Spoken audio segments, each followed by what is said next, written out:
Hello students, आज हम यहाँ पे इलेक्ट्रोमैग्नेटिक इंडक्शन के बारे में पढ़ते हैं, थोड़ा डिस्कस करते हैं। प्रीवियस वीडियोस में हमने इलेक्ट्रिक मोटर के बारे में पढ़ा था और उसमें ये पढ़ा था कि जब एक करंट करेंट कंडक्टर को एक मैग्नेटिक फील्ड में रखते हैं तो उस कंडक्टर पर एक फोर्स लगता था।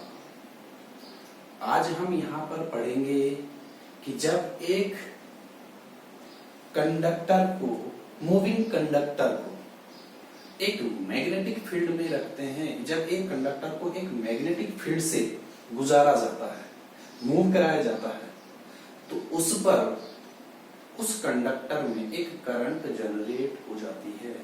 उस करंट को बोलते हैं इंड्यूस करंट। देखिए कैसे, आप लोग समझ लो। ये हमारे पास एक एरो का सिंबल शो कर रहा है, ऐसे, मतलब ये क्रॉस साइन। इसको आप लोग ध्यान से देखना, हालांकि शायद मैंने बताया नहीं होगा आप लोगों को, लेकिन यहाँ पर आप लोग इसको थोड़ा सा ध्यान दे दो जरा, ठीक है। ये जो क्रॉस साइन होता है, ये क्रॉस साइन शो करता है कि मैग्नेटिक फील्ड लाइंस जो है यहां से अंदर की ओर जा रही है। मतलब यदि ये प्लेन पेपर है हमारे पास ऐसे, तो मैग्नेटिक फील्ड लाइंस क्या है, गोइंग इनवर्ड डायरेक्शन, है ना। तो अच्छा, और जब बाहर आएगी तो उसके लिए डॉट सिंबल होता है ये। इसको आप ये समझ लो, आप लोगों ने एरो देखा है, एरो देखा है ना। तो ये जो एरो है, ये एरो का हेड और ये टेल, तो टेल में किस तरीके का साइन होता है। तो आप लोग ऐसे समझ लो, जब ये एरो अंदर जा रहा है तो आप लोगों को इसका हेड दिखाई देगा, टेल दिखाई देगा, टेल दिखाई देगा, दिखाई देगा नहीं दिखाई देगा। जब टेल दिखाई देगा तो हमारे पास इस तरीके का साइन होता है। तो आप लोग ऐसे ध्यान, ऐसे याद कर लो इसको। मतलब ये एरो अंदर जा रहा है तो मैग्नेटिक फील्ड की डायरेक्शन ऐसे, मैग्नेटिक फील्ड लाइंस यहां से अंदर की ओर जा रही है। और जब बाहर आएगा ये एरो, तो आप लोग इसको देखते हैं ऐसे में, तो एरो का हमें क्या दिखाई देगा, ये नोक दिखाई देता है। इसका दिखाई देता नहीं दिखाई देता। तो जहां पर ऐसे इस तरीके का डिजाइन होता है, इस तरीके का, तो समझ लेना मैग्नेटिक फील्ड लाइंस यहां से क्या है, बाहर की ओर आ रही है। और जहां पर इस तरीके का साइन होता है वहां पर मैग्नेटिक फील्ड लाइंस अंदर की ओर जा रही है, ठीक है। आप लोग इसको इतना ध्यान रखेंगे। अब ये माना ये magnetic field lines going inside, ठीक है। अब माना इसमें एक क्या है बेटा, ये एक कंडक्टर है और इस कंडक्टर में हमने यहां पर क्या है, एक गैल्वेनोमीटर लगा रखा है। ये एक गैल्वेनोमीटर है। अब देखो ये कंडक्टर है, आप लोग चाहे इसको तो ऐसे समझ लो, मैं यहां पे बना देता हूं। ये एक कंडक्टर है, एक रॉड है, जो भी है, और इस रॉड पे हमने यहाँ पे गैल्वेनोमीटर लगा रखा है। अब होता क्या है, क्योंकि मैग्नेटिक फील्ड लाइंस अंदर की ओर जा रही है यहाँ पे, और इस कंडक्टर में, इस कंडक्टर को मैं कैसे ऐसे उठाता हूँ, यहाँ से ऊपर की ओर मोशन करवाता हूँ। जब मैं इस कंडक्टर में ऊपर की ओर मोशन करवाता हूँ तो इसमें हम देखते हैं कि गैल्वेनोमीटर की नीडल में थोड़ा सा डिफ्लेक्शन आता है। डिफ्लेक्शन कब आता है, जब इसमें करंट फ्लो होगी। मतलब ये क्या है, प्रेजेंस ऑफ इलेक्ट्रिक करंट को शो करता है, ठीक है। तो यहां से हमें ये पता चला, जब एक कंडक्टर को एक मैग्नेटिक फील्ड से पास किया जाता है, मैग्नेटिक फील्ड से गुजारा जाता है, तो उस कंडक्टर में एक करंट जनरेट होती है। उस करंट को बोलते हैं इंड्यूस्ड करंट। ये है हमारे पास यहाँ पे, है ना। और इसी को हम इलेक्ट्रोमैग्नेटिक इंडक्शन बोलते हैं, ठीक है। अच्छा, तो ये तो एक्सपेरिमेंट करके, क्योंकि इस चैप्टर में हमने पढ़ा, स्टार्टिंग में ओस्टार्ड ने ये एक्सपेरिमेंट किया कि जब किसी भी कंडक्टर में करंट फ्लो करवाते हैं तो उस करंट के कारण वो क्या होता है, वो कंडक्टर अपने चारों ओर एक मैग्नेटिक फील्ड बना लेता है। ये हम इस चैप्टर में पढ़ चुके हैं। When a current flow in a conductor, a magnetic field produce around it।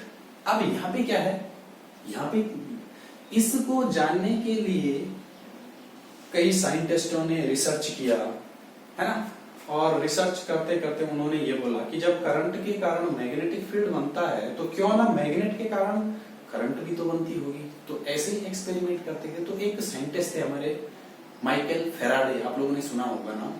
उन्होंने सबसे पहले इस फिनोमिना को डिस्कवर किया था, इलेक्ट्रोमैग्नेटिक इंडक्शन। डिफ्लेक्शन। उन्होंने लैब में जाके ये एक्सपेरिमेंट किया, है ना, उन्होंने क्या किया, एक लैब में जाके ये एक्सपेरिमेंट किया, एक तो मैग्नेट लिया, है ना, एक मैग्नेट लिया ऐसे, ये समझ लो आप लोग, ये मैग्नेट है, बाहर मैग्नेट मान लो नॉर्थ पोल साउथ पोल, और यहां पर उन्होंने एक क्या है, एक गैल्वेनोमीटर को ज्वाइन करवाया, किससे, एक नेट कॉइल से, ये है ना, ये गैल्वेनोमीटर को इस कॉइल से गैल्वेनोमीटर को कनेक्ट कर दिया। उन्होंने क्या किया कि जब ये मैग्नेट इसकी ओर ला रहे थे, कॉइल की ओर, मतलब दोनों क्या है, ये कॉइल स्टेशनरी है और मैग्नेट को इसके तरफ, अभी स्टार्टिंग में समझ लो ऐसे, ये दोनों रेस्ट में है, स्टेशनरी ऑब्जेक्ट है दोनों, वो था एट रेस्ट। जब रेस्ट में था तो इस मैग्नेटिक जो हमारे पास एक गैल्वेनोमीटर है, इसमें कोई भी डिफ्लेक्शन नहीं आया, ठीक है। दूसरा, जब ये मैग्नेट को इस कॉइल के पास लाए, मतलब when magnet going towards the coil, इसमें मैग्नेटिक जो हमारे पास गैल्वेनोमीटर है, इसमें डिफ्लेक्शन आया। जब ये इसके नजदीक लाया तो इसमें डिफ्लेक्शन आया, मतलब इसमें करंट फ्लो हुई, और आके यहीं पे रोक लिया तो इसमें डिफ्लेक्शन नहीं आया, डिफ्लेक्शन नहीं आई तो करंट फ्लो नहीं हुई, ठीक। दूसरे केस में क्या किया, इसको यहां से, चलो इसको सेकंड डायग्राम बना देता हूं, यहां से इस मैग्नेट को उन्होंने क्या किया,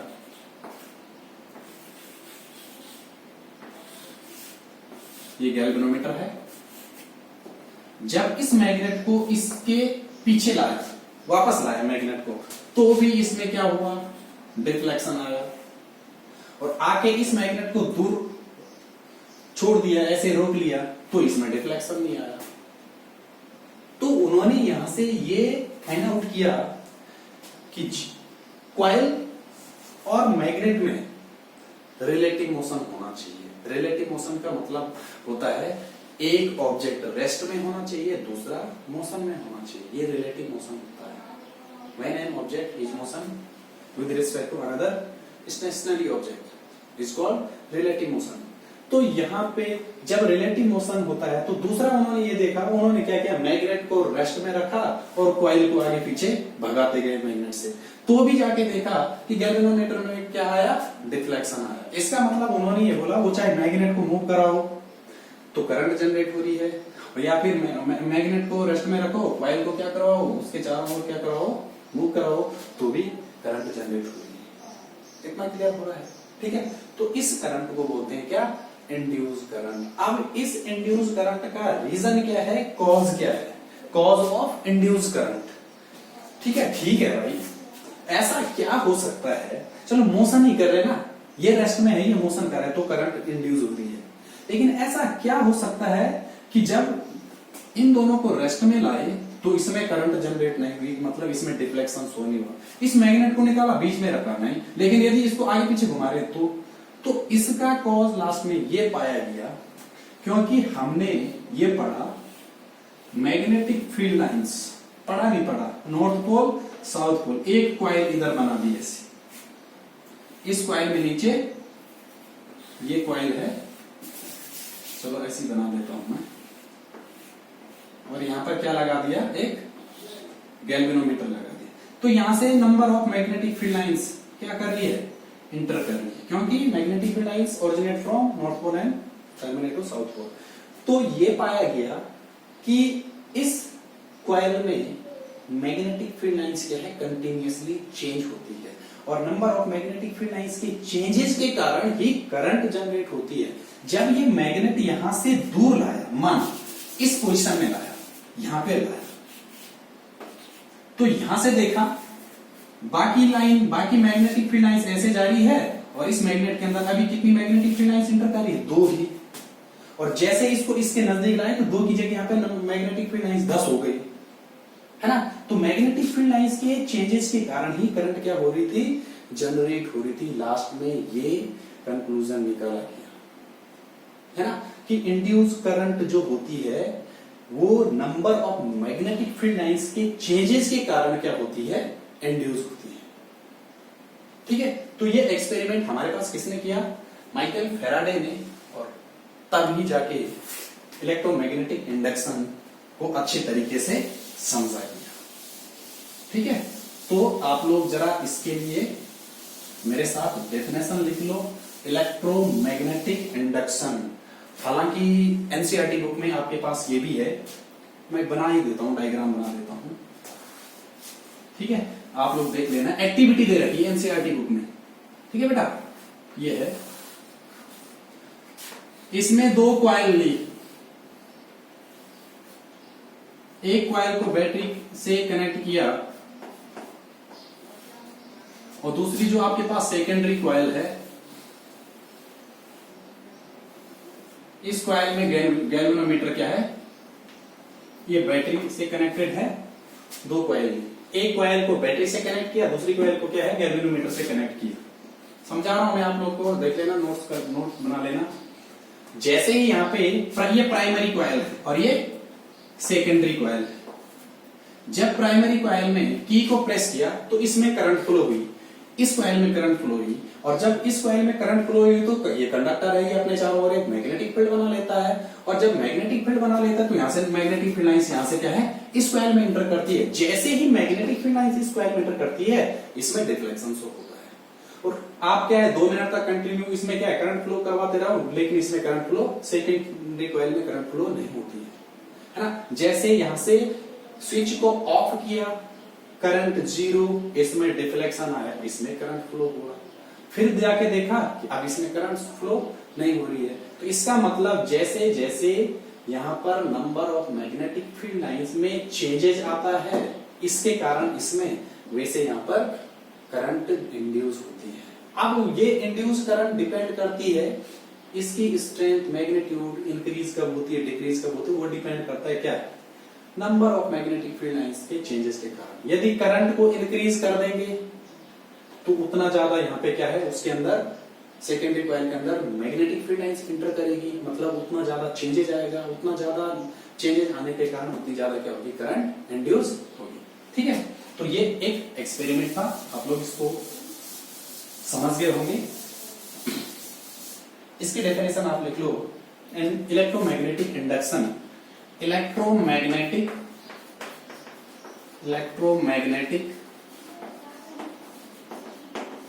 induction,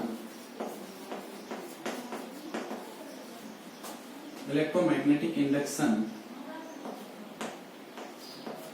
is a phenomena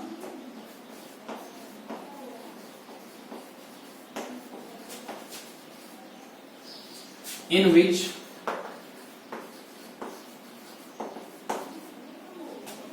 an induced EMF, इसको बोलते हैं electromotive force, electromotive force short में बोलता है EMF, an induce EMF and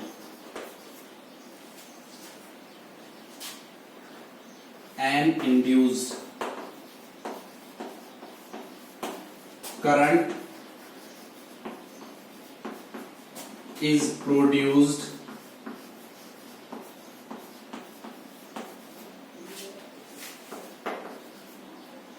in the coil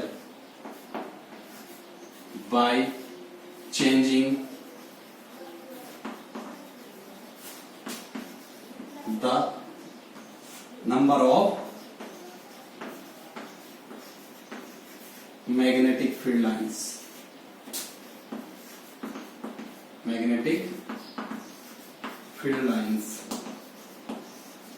ठीक है, आपके पास ये कॉज है इंड्यूस करंट का, by the changing of number of magnetic field lines in a coil is the cause of induce current.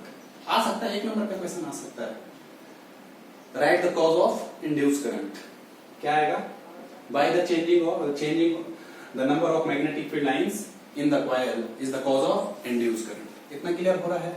ठीक है, अब यहां पे थोड़ा सा देखें, इस डायग्राम को देखो, मैग्नेटिक फील्ड लाइंस इनवर्ड, ये कंडक्टर मोशन कर रहा है, देखो ऐसे ऐसे देखो ना, मैग्नेटिक फील्ड लाइंस ऐसे है, कंडक्टर ऐसे मोशन कर रहा है, तो करंट कौन सी डायरेक्शन में फ्लो होगी, ये भी तो है भाई करंट की डायरेक्शन। करंट ऐसे भी आ सकती है, ऐसे भी जा सकती है, तो उस करंट की डायरेक्शन को यहाँ पे फ्लेमिंग के राइट हैंड रूल से हम फाइंड आउट कर सकते हैं। देख लो यहीं पे देख लो, मैग्नेटिक फील्ड की डायरेक्शन ऐसे और ये कंडक्टर जो जा रहा है ऐसे, मैंने ऐसे बोला ना, ऐसे मतलब ऐसे ऊपर की ओर जा रहा है, तो करंट की डायरेक्शन क्या होगी आपके पास यहाँ पे, तो फ्लेमिंग के राइट हैंड रूल से।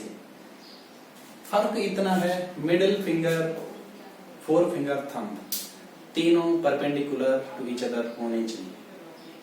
थंब शो करता है मोशन ऑफ कंडक्टर या force on a conductor, four finger show the direction of magnetic field and middle finger show the direction of induce current. देखिए आइए करके देखते हैं। इंड्यूस करंट की डायरेक्शन इनवर्ड, तो कौन सी उंगली, ये वाली उंगली, ये और दिख रहा है, ढंग से दिख रहा है, आप लोग देख लीजिए।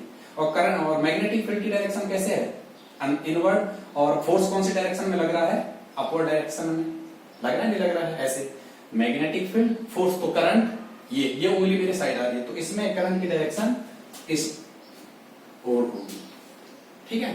तो आप लोग थोड़ा यहां पर नोट कर लो, direction of induce current is find out bye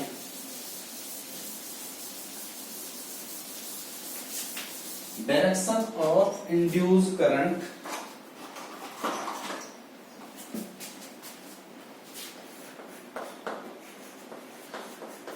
direction of induced current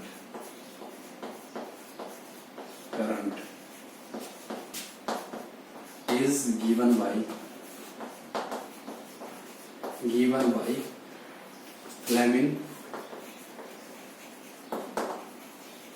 Fleming's right hand rule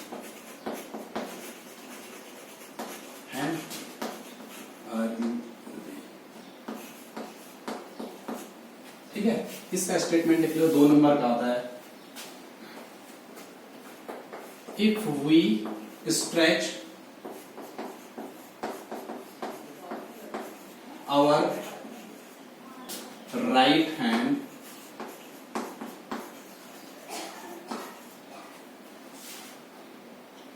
such a way that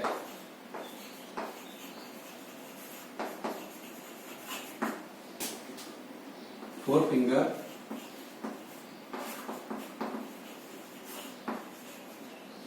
middle finger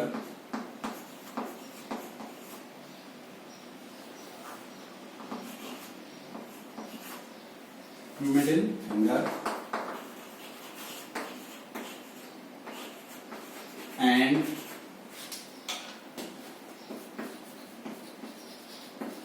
thumb are mutually perpendicular to each other, perpendicular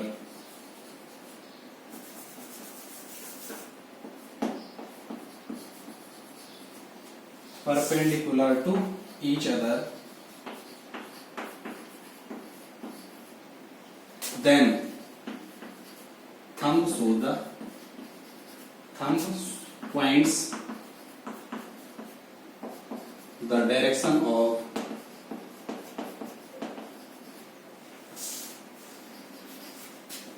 motion of conductor,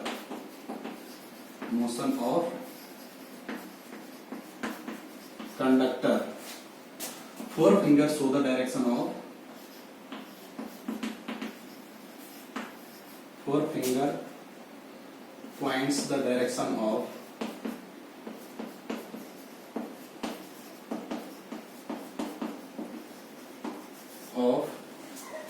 magnetic field,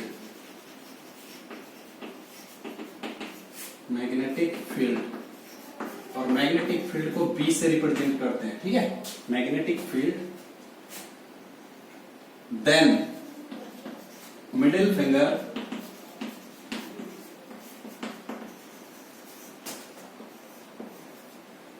points the direction of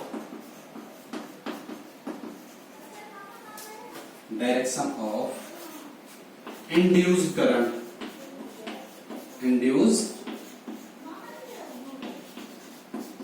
आई से represent करना है। ठीक है, ये है बेटा, ये 2 number में आपके पास बोर्ड एग्जाम में पूछा जाता है।